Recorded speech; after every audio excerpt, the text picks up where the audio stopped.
Here is a lovely timeline of sorts made out of some playing cards and a new set of 3-part cards that you'll be exploring. Since you already have background knowledge on the fundamental needs and you already have background knowledge on civilizations through your timeline works, and also an account of your love for playing cards right now, I've enjoyed watching the magic tricks and the new games that you're bringing in to play with each other. So knowing that, I wanted to try to connect it all for you, because playing cards are actually artifacts, and we can use these artifacts that you see here to teach us about our society, our past, and how it's influenced our future. And right here before you, you see that I have 5 different civilizations, well, time periods, and what country we're talking about within this time period. I've labeled it with my cards. You see it begins with an ace. Well, first things first. Sometimes in card games, the ace counts as 1. 1, 2, 3, 4, 5. And we're going to look at these in order. Now, you'll see I also have the Middle Ages here. This is where the Middle Ages begin. This is where you can start to reflect on what types of needs, fundamental needs, and what wants did people of the Middle Ages have, and how is it reflected in the cards. But let's begin over here first with ancient China. Ancient China is one of the first places that we see cards appear, and playing cards at the time were known as money cards. They first appeared, but you notice I don't have a photograph here, because they didn't really appear in a museum, and we don't have any physical cards left. But what we do have are the writings of authors and scholars who share with us information about the cards. In the Tang Dynasty, there was a writer, Su Yi, and he described the princess, one of the emperor's daughters, playing the leaf game in 868. And then also, again, in the Song Dynasty, there was a scholar, and he was playing cards and mentioned in one of his writings that card games existed since the mid-Tang Dynasty. And truthfully, another important fact is that these cards were actually developed around the same time that really the civilization decided that you don't have to roll paper and scrolls. We can actually take sheets and press it together. The reason that we don't really see much about cards in this dynasty, though, is because, well, a confusing word. We all know language can be confusing, and the Chinese used the same word for paper as they did for tile. And they weren't just known for card games. In fact, they were known for another very important game, Dominoes. And Dominoes used numbers and used tiles. But the Chinese word is pai, and that's paper and tile. So often when we see this word in writings, we can't really tell if the scholar meant paper or tiles. For example, did they mean playing cards or dominoes? We don't know. The ancient Chinese called them money cards, and so you wouldn't be surprised to know that their symbols were coins on their cards. We would say that they were the suits of the cards. They had coins, strings of coins. They had myriads, which were coins of the strings, and then they had tens of myriads. That would be 10,000. These were represented with numerals 2 through 9, and in the first 3 suits, and then numbers 1 through 9 in the tens of myriads. Confusing suits, huh? Well, after the Tang and Song dynasty came the Middle Ages, around 580. So we're switching between the Asian culture and moving a little bit more into what we might think of our Eastern culture within Europe. And in the Middle Ages is when playing cards first entered Europe. In fact, it was around the 14th century. They used suits as well. They had swords, staves, cups, and coins. And in this Eastern culture, the cards they think came from Mamluk Egypt, and that's at least what recorded historians say. And so they've called it the Mamluk Deck.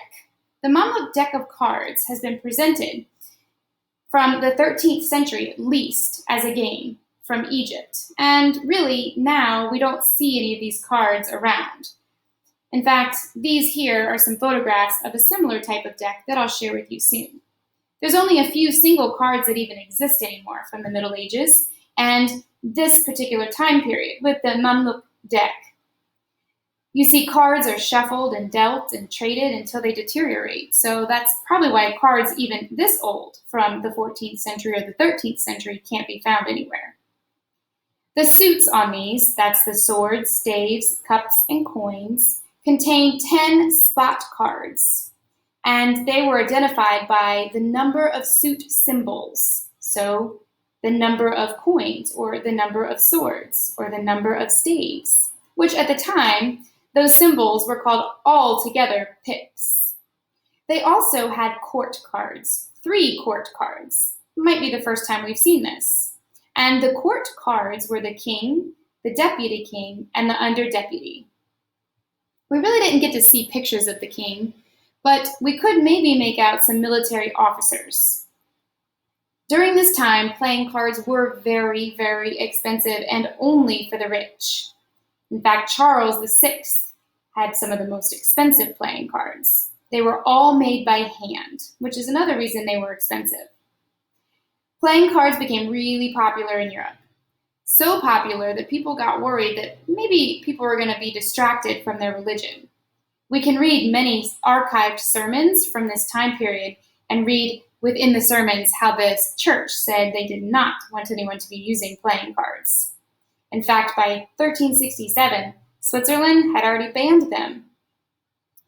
Moving on into our 3rd century, well, we're going to be looking at our 3rd century, which is the 15th, moving forward. We're still going to be looking at the Eastern culture. So we've moved from Asia into Europe, and we've moved from Europe, and what we're going to be taking a peek at next is how the Topkapi deck relates to the Mamluk deck. So while we may not have very many surviving Mamluk cards, we actually have a lot of Topkapi deck cards. Most of the surviving cards are actually, that we think are part of the Mamluk decks, are actually part of the Topkapi deck from the 15th century. This deck actually has 4 suits with 3 court cards and 10 pip cards, remember pips are the symbol, per suit. The card images are mostly abstract, just like you would see in the Mamluk decks. But there are striking similarities between the suits and the systems of money and how it's used, just like coming all the way back to our cards from China. The suits contained coins, polo sticks, skimpters, and multitudes. The court names, the court cards we should say, had names as well. And the court names were king, deputy, and second deputy. You can see that they had different colors, both did actually, different colors indicating different important cards, like the king's. To make these cards, they were printed on wood-cut decks, and that appeared around the 15th century, making cards with wood, and then printing with that wood. The most early woodcuts of all types were colored after the printing, so the beautiful colors you see were probably painted by hand and with a stencil. At the Topkapi Palace Museum, located in Istanbul, you can see 43 out of the original 52 cards. However, please know that within that, some of those were actually lost and replaced, and, some then put back in and exchanged. So while there's still 43 cards, it's believed that they might even be a mix of the Mamluk and the Topkapi deck. Moving forward, we're still going to be in the Middle Ages, but let's get a little more specific. We're in the Eastern culture, where we were in the Istanbul and Turkey area, but let's move into Italy. The Middle Ages in Italy, that's our 4th civilization. Italy placed swords, clubs, cups, and coins on their cards for suits, and these are still the 4 suits that are found on the Italian and Spanish playing cards today. They're sometimes referred to as the Latin suits. Some connect these with the cups, coins, swords, and polo sticks found in the Egyptian playing cards from the Mamluk and the Topkapi time periods. The court cards from the late 14th century and the decks of Italy are actually included a mounting king, meaning he was mounting onto his horse, getting up to sit high and lead. They also have a seated and crowned queen, plus a knave, a royal servant. That royal servant, though, sometimes was mistaken to be a prince, and so they later would call him the Jack to avoid confusion.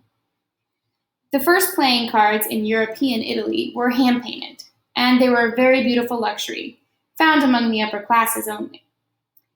But as they became more popular, people tried to reproduce them and make them a little bit cheaper. The last group of people and civilization that we'll look at are the Spanish. Spain in the Middle Ages. That's our fifth.